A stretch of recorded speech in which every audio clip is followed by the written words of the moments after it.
Bora lá então, galerinha! Parte 2 aqui, revisão Enem, Física na veia, né, moçada? Pessoal, seguinte, ó.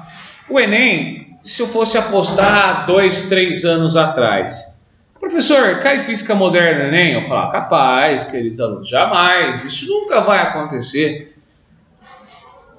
No entanto, há 2 anos pra frente, todo ano cai uma perguntinha associada à Física Moderna, tá? E é o que acontece nesse exercício, por isso que eu trouxe essa revisão para vocês. Eu vou tocar nesse assunto aqui, falar um pouquinho de física moderna, efeito fotoelétrico. Vem comigo, olha só. As células fotovoltaicas, também conhecidas como placas solares, semicondutoras de compostos de silício, são os compostos principais dos painéis solares e são capazes de converter com certa eficiência, parte da energia dos raios solares em energia elétrica. Como assim, professor? Me explica melhor isso. Galera, essa conversão é causada pelo fenômeno efeito fotoelétrico, que pode ocorrer em uma variedade de materiais, incluindo materiais e semicondutores. A superfície dos metais, a sequência de eventos que caracteriza esse efeito é o quê? Então veja bem, ó, de maneira simplificada, o que eu tenho? Eu tenho o seguinte, eu tenho o núcleo de um átomo, o átomo de silício, eu tenho a sua eletrosfera, e nós sabemos que amarrado a essa eletrosfera, nós temos os elétrons, presos a essa eletrosfera. Quando um fóton de luz, olha só, estou usando os termos modernos então, hein? Os termos utilizados por nosso querido Albert Einstein. Luz ou qualquer onda eletromagnética pode se comportar como um fóton. O que é um fóton mesmo, galerinha? Fóton nada mais é do que um elemento que transporta quantidades de movimento e não tem matéria. Então, quanto a esse fóton de luz, que tem energia proporcional a H vezes F, bate no elétron, esse elétron ele está amarrado ao núcleo, né? Ou seja, esse elétron tem uma força de ligação que eu vou chamar de trabalho. Ele pode ser ejetado, lançado para o sistema. Lembrando que o elétron é carga negativa e quando eu tenho carga negativa em movimento, quando ele sai a uma determinada velocidade, energia cinética K, o que acontece? Eu estou criando ou aumentando o que nós chamamos de corrente elétrica. Então, qual que é o segredo, qual que é a explicação dada por Albert Einstein para explicar esse fenômeno chamado efeito fotoelétrico? Luz vem, não é qualquer tipo de luz, tem que ser uma luz de comprimento de onda de frequência específica, tá? No caso é ultravioleta. Então, ultravioleta vem, bate no elétron.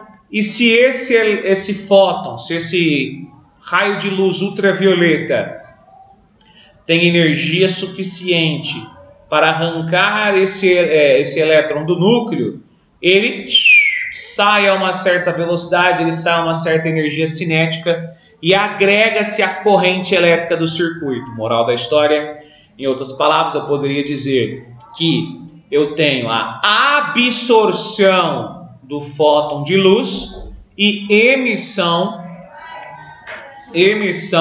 de elétrons, não é isso? A absorção de luz, emissão de elétrons é o resumo da obra do efeito fotoelétrico. Lembrando que esse efeito fotoelétrico é o fenômeno no qual Albert Einstein ganhou o prêmio Nobel, tá? Então, ele fala justamente isso. Ele fala, galera, qual o fenômeno de forma simplificada para explicar esse efeito fotoelétrico? A absorção de fótons e emissão de elétrons. Acabou. Coisa linda de exercício. Física moderna na veia. Eu tenho certeza que quem nunca viu esse conceito, essa matéria, entendeu essa resolução, tá bom? Então fiquem atentos aqui. Para saber mais sobre física moderna, só acompanhar, só perguntar aí no chat um pouquinho mais que eu coloco os links dos vídeos que eu já tenho gravado. Fechou, pessoal? Então, Isso aí, física moderna é um assunto aí muito importante que provavelmente também vai cair nesse Enem de 2021, tá? Bom, uma pergunta que não pode faltar. Leis de Newton. Força, por que não pode faltar? Quando eu falo de física, com certeza vem à cabeça de vocês Newton. Clássico. Olha só. Exercício 7. Slackline é um esporte no qual o atleta deve se equilibrar e executar manobras estando sobre uma fita esticada. Para a prática do esporte, as duas extremidades da fita são fixadas de forma que ela fique a alguns centímetros do solo. Quando o atleta de massa 80 kg, opa, só falei de Newton, 80 kg é a mesma coisa do que? De 800 newtons de peso.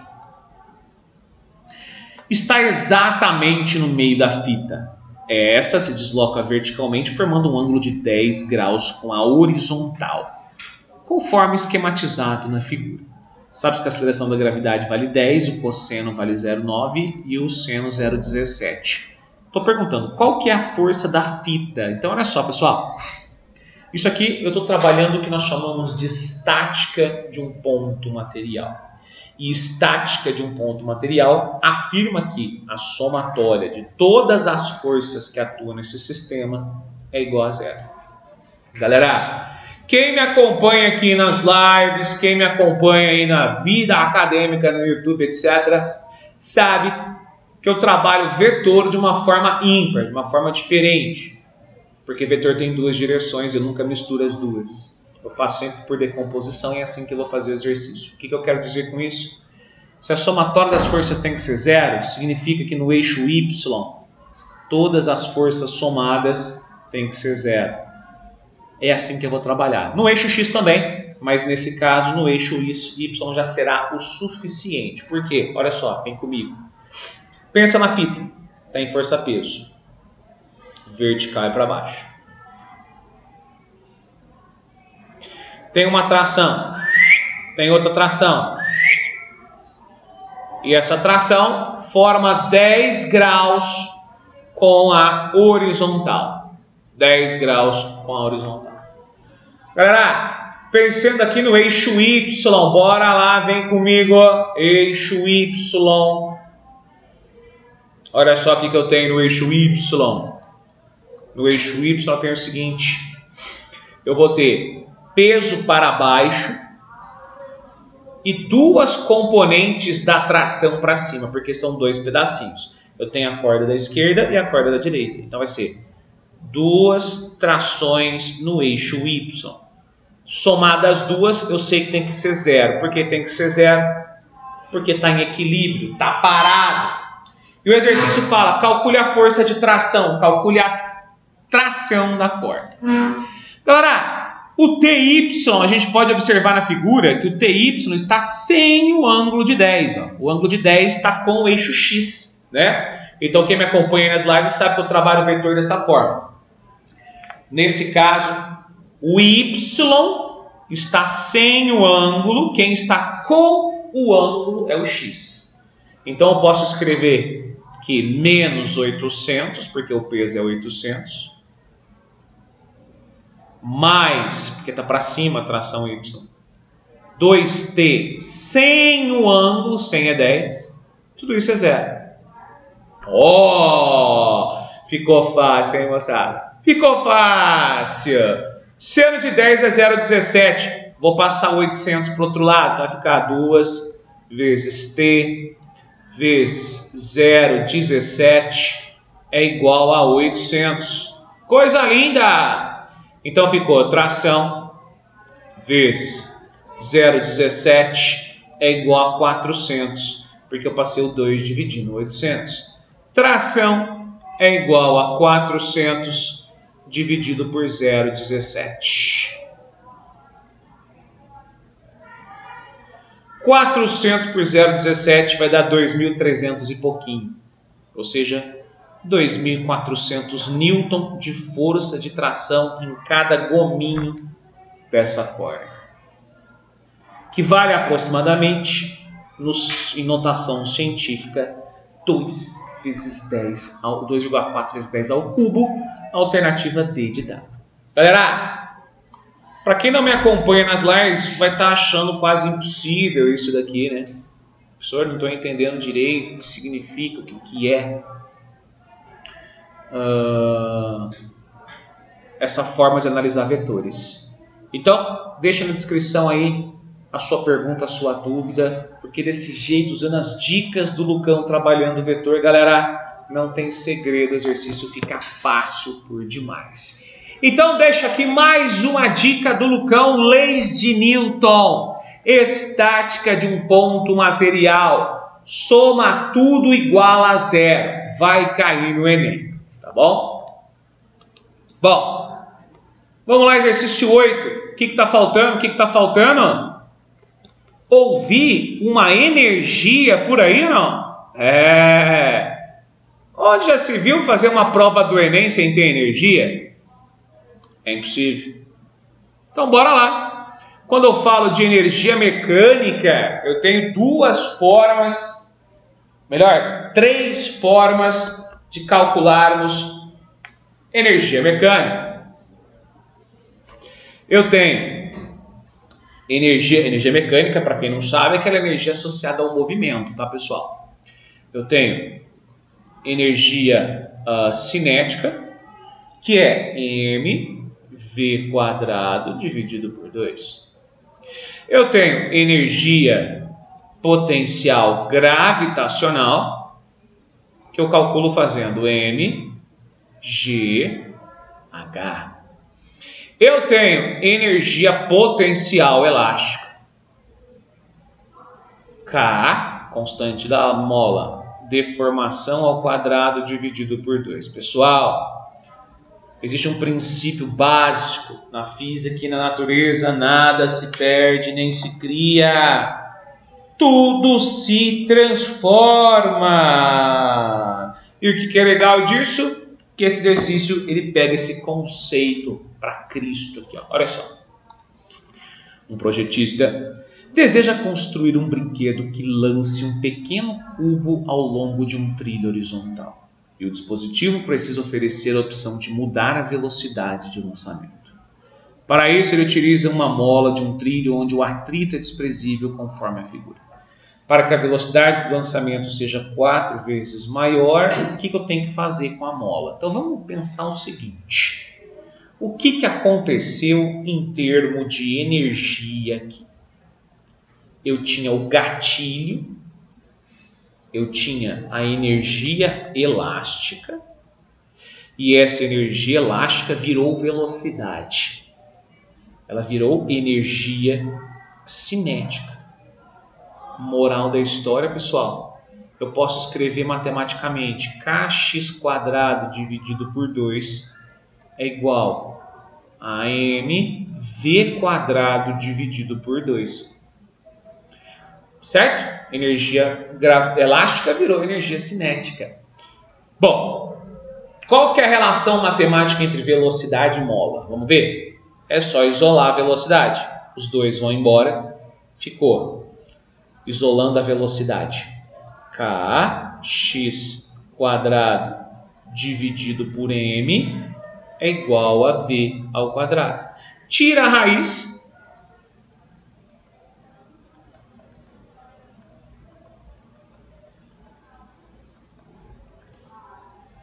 X ao quadrado sai da raiz.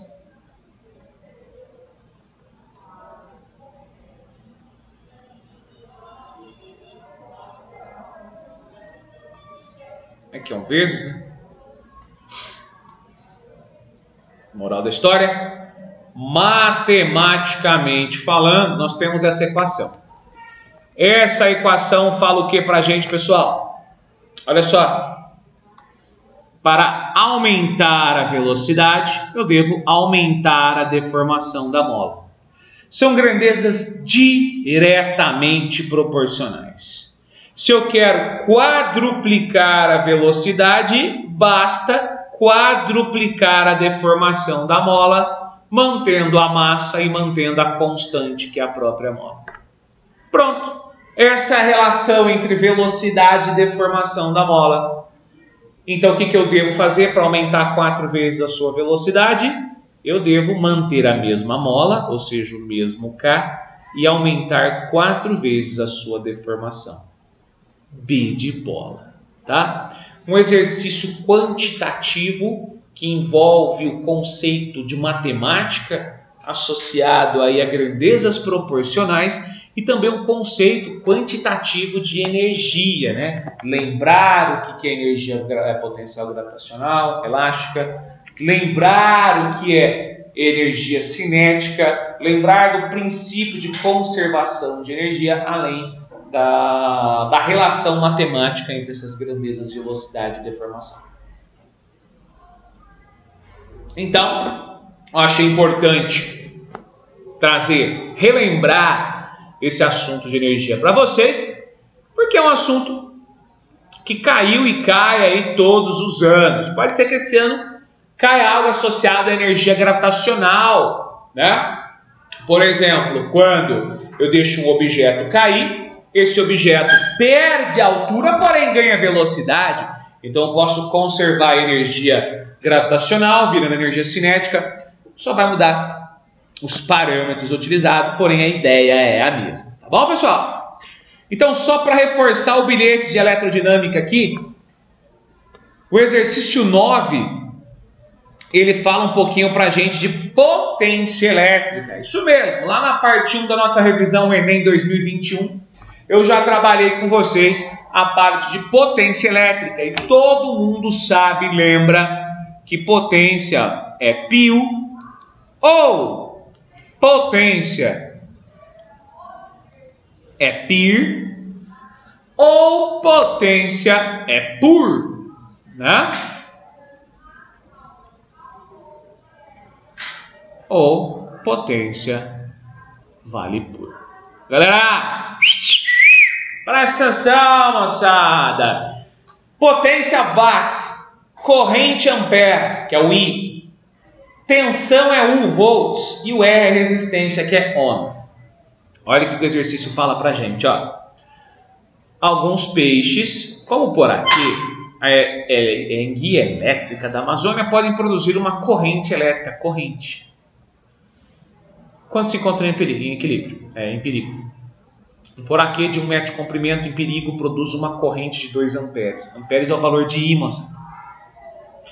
Voltagem de 600 volts é o valor de U, moçada. O quadro apresenta a potência, galera. Potência. Qual equipamento se assemelha à potência do poraquê? Então, olha só.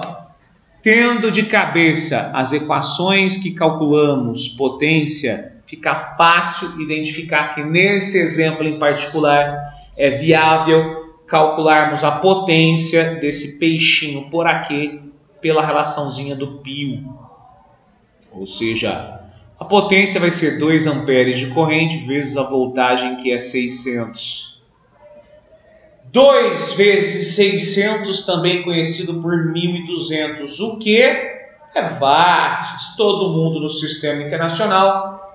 Resposta também no sistema internacional. 1.200 watts, conhecido como churrasqueira elétrica. Ô, gostoso, hein? Churrasquinho, como sempre. Alternativa de Deus.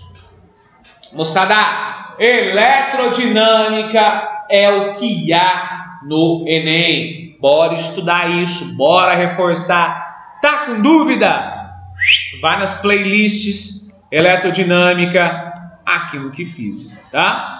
Moçada, para fechar nossa revisão, para fechar nossa segunda parte de revisão Enem 2021, um assunto muito corriqueiro também, quando a gente fala de prova do Enem, não só do Enem, tá? Esse assunto aqui cai em todos os vestibulares.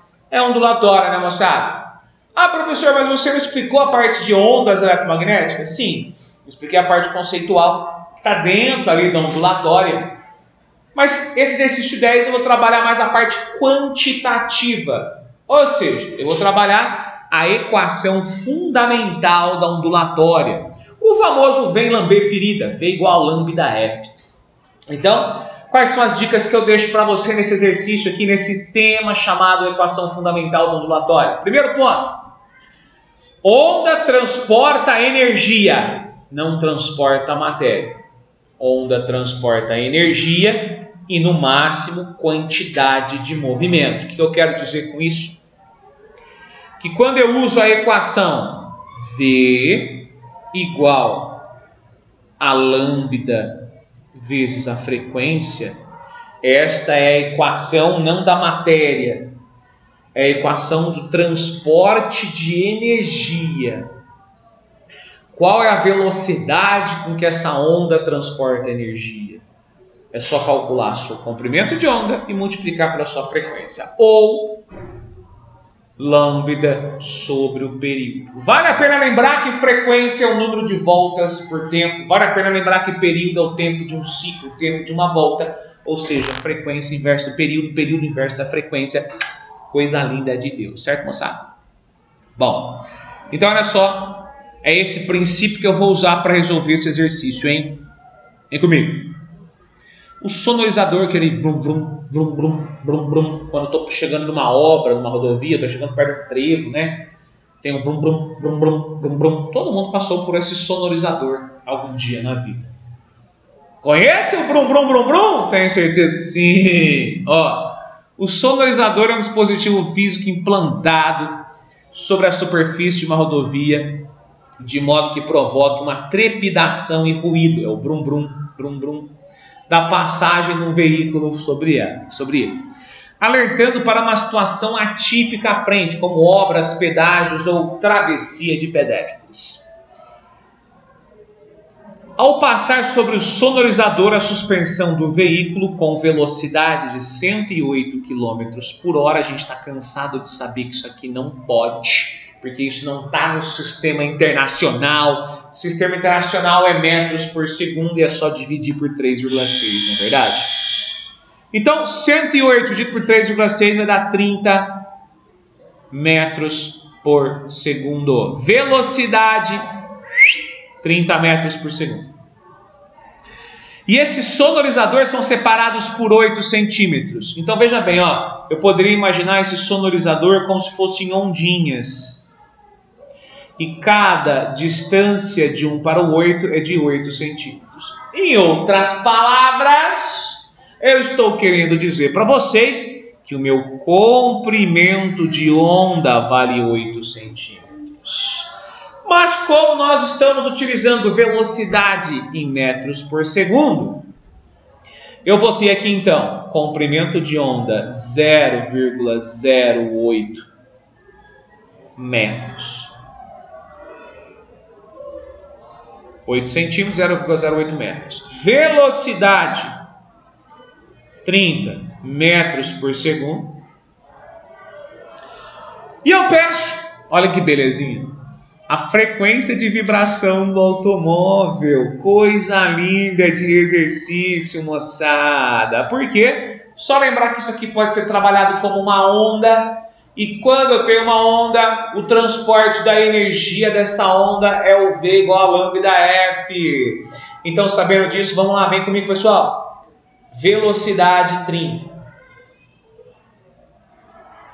Comprimento de onda 0,08. Frequência, a frequência eu quero descobrir. Então, agora é só fazer o quê? Passar o 0,08 dividindo. Então, a frequência vai ficar 30 dividido por 0,08. 30 dividido por 0,08, pessoal, para quem não lembra, é a mesma coisa de dividir 3.000 por 8. 3.000 dividido por 8 dá exatamente 375 Hz. Por que eu sei que é Hz? Porque está todo mundo no sistema internacional.